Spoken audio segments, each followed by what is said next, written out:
Are you familiar with Pat Robertson? Yes. Pat Robertson recently had something to say about Buddhism. I thought I'd play it for you. Here it is. Okay, Pat, this is Tina, who says, I work in an environment where all of my coworkers are Buddhists. They talk about Buddhism all day long and try to preach to me. It didn't matter much to me before, but since I recommitted myself to Jesus a year ago, it has started to bother me a lot. I remember our pastor telling us to teach others about Jesus so that they too can receive the salvation. However, every time I approach my coworkers, they end up offending me in ways that I feel are criticizing the Word of God. But if I argue, I end up offending them. What should I do? Should I continue to insist on helping them or get a different job? Also, is this a sign that this is not what I'm created to do, to minister to others? Look,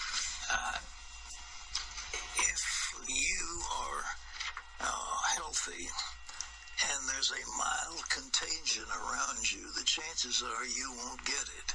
But if you put yourself in the middle of a hospital ward where everybody has that disease except you, sooner or later you will be infected by it.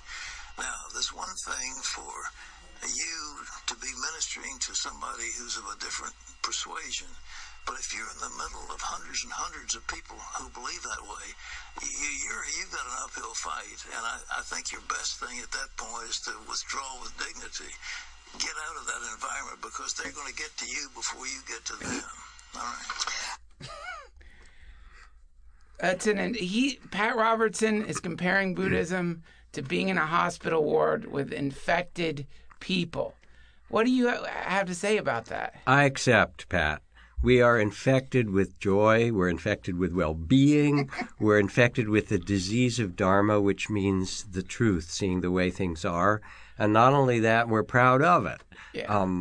Now, I thought about going to West Africa and working in the Ebola epidemic, even though that's an insane thing to do, if I had more of a medical background. I used to work on medical teams when I was in the Peace Corps years ago. So I don't mind infection, especially when it's the kind of infection that actually heals the soul and heals the spirit. So thank you, Pat. I also think about this young woman who was in a really strongly fundamentalist house, and she came for some years to retreats. And the first couple of years, it was so hard when she went home, and she talked about how her parents were so upset because they were thinking she was leaving a spiritual life. And then she concluded with a beautiful line. She said, "My parents hate me when I'm a Buddhist, but they love me when I'm a Buddha."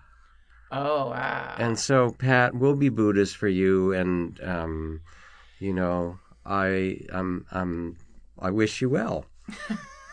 I have a poem later to read about this, Duncan, but, we should talk a tiny bit. But it's a poem about Jesus that I think you would enjoy a good deal. Anytime. Anytime? I'm Okay. ready now. It's like called Jesus Incognito by a great friend of mine, Alison Luderman, a poet in Oakland. She writes, "Don't tell anyone, but even as a good Jewish girl, I love Jesus.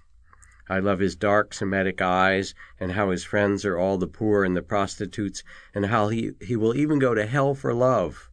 He's just like that Buddhist bodhisattva of compassion, Avalokiteshvara, except his name is easier to pronounce. It's hard to yell for Avalokiteshvara when you're in big trouble, but oh Jesus comes naturally to the lips. I just don't want to die saying, oh shit. I want to die like a llama, lie on my right side and turn my head in the direction of my next birth. I know I'd have to meditate a lot to do that well, and let's face it, there aren't enough years left in my life to get that enlightened. And following Jesus seems so much easier. All you have to do is love everyone." Well, seems is the critical word here. Sometimes it seems impossible, especially with the particular people around you.